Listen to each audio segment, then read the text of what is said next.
Merry Christmas Eve, YouTube VSG community. Well, today is December 24th, 2013, and it marks my first full week since my vertical sleeve gastrectomy.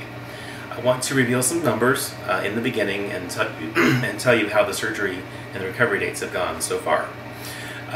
On December 2nd, I had my pre-surgical testing, which meant blood work, EKG, upper GI, etc. And I weighed in at 401.4 pounds. That's fully clothed, shoes and all.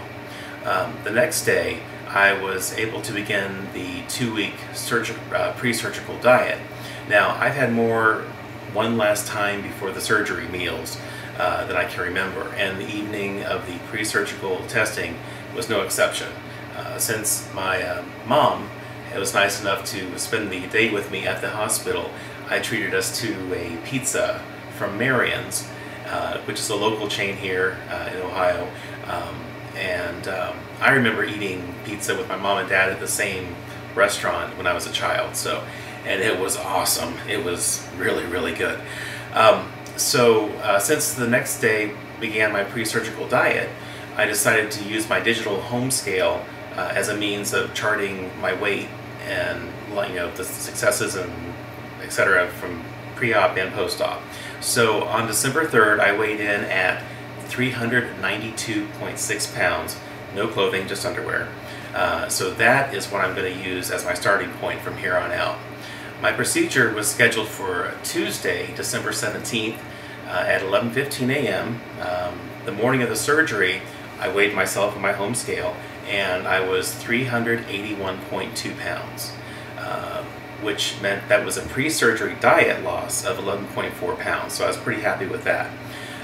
My scale this morning read 358 pounds. So in my first 7 days after surgery, I've lost an additional 23.2 pounds for a total of 34.6 pounds since I started. I know males tend to lose weight faster, but dang, I was not expecting to lose almost 35 pounds. I know that my losses will continue to go down. I mean, obviously not as quickly, but right now I'm just still in awe. So let's talk about the surgery. I had mine performed at Miami Valley Hospital in Dayton, Ohio by Dr. Donovan Teal. Aside from a biopsy over 10 years ago, this was my only other surgical experience, and this one was definitely going to require an overnight stay. So from the waiting area, you go to this pre-surgical room. I got in a gown, got my IV, which I worried needlessly about because I got it in on the first try. I met with various members of my surgical team. After saying my goodbyes to my mom, my partner Michael, and my friend Trisha, I was wheeled off to the surgery room. And all I can remember is entering the room on the gurney and was thinking to myself, dang, it is cold in here. The next thing I knew, I was waking up in recovery. Shortly thereafter, I was taken to my room, although I don't remember being taken there, but I remember ending up there. By the time they brought in Mom and Michael, I was wide awake and chatting with my nurse. So I had very little pain after the procedure, maybe at most a 3 out of 10, 10 being the highest, but I was on pain meds at the time, so that probably has something to do with it.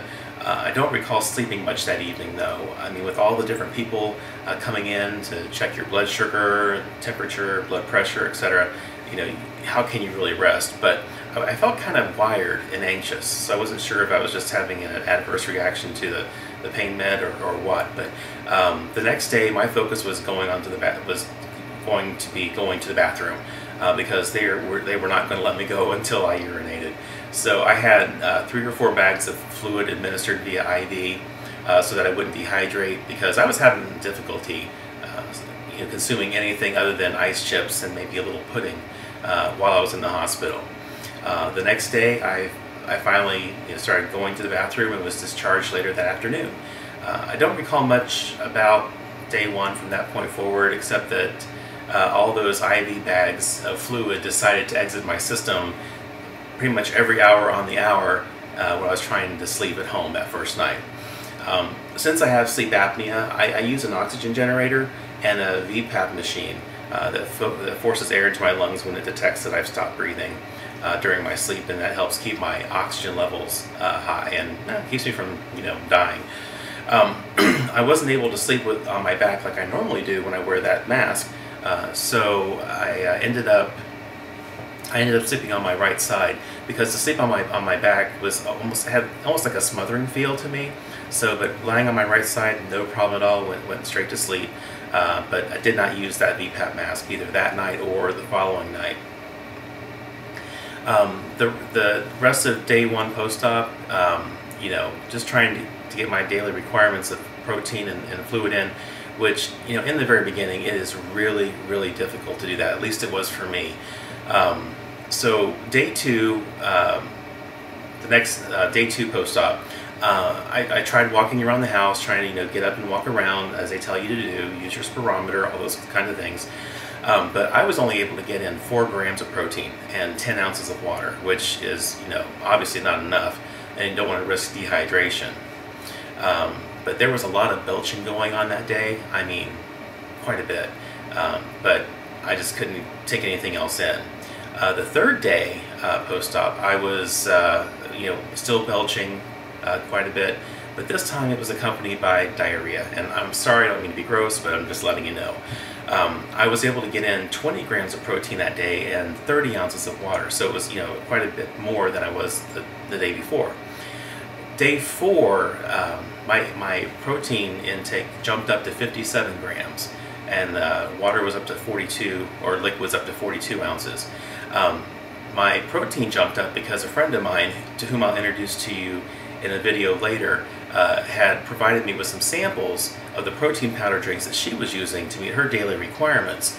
She had her VSG procedure about a month and a half before me, and she's lost 62 pounds, I think, as of today, so she's doing really well. I don't know if I drank it too quickly or if it was just my body's reaction to the concentrated protein, but my body made noises I have never heard before, between nonstop belching, hiccups, and other noises, and again, more diarrhea too.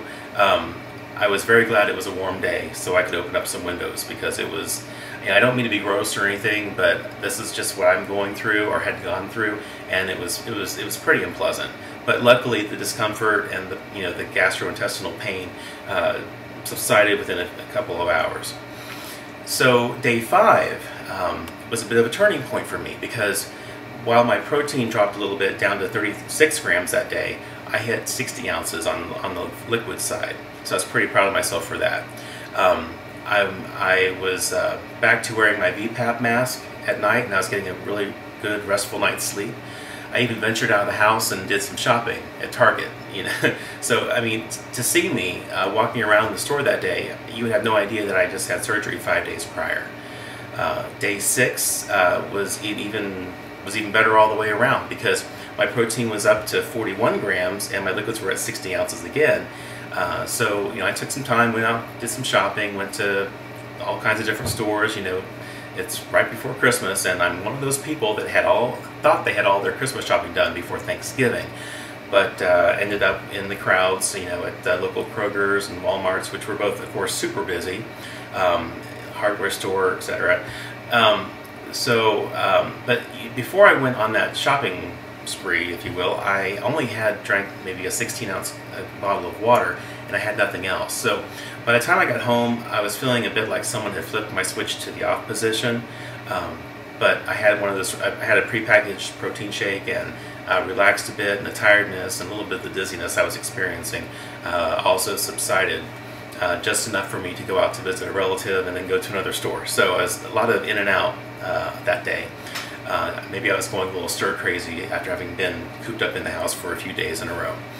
So we're at day 7, and we'll call this my 1-week surgiversary. I promise I won't use that term again until I reach the 365 post-op mark. But this first week was really a challenge. I mean, not so much the surgery itself, but getting past the initial gastrointestinal discomfort, the burping, the pressure, etc.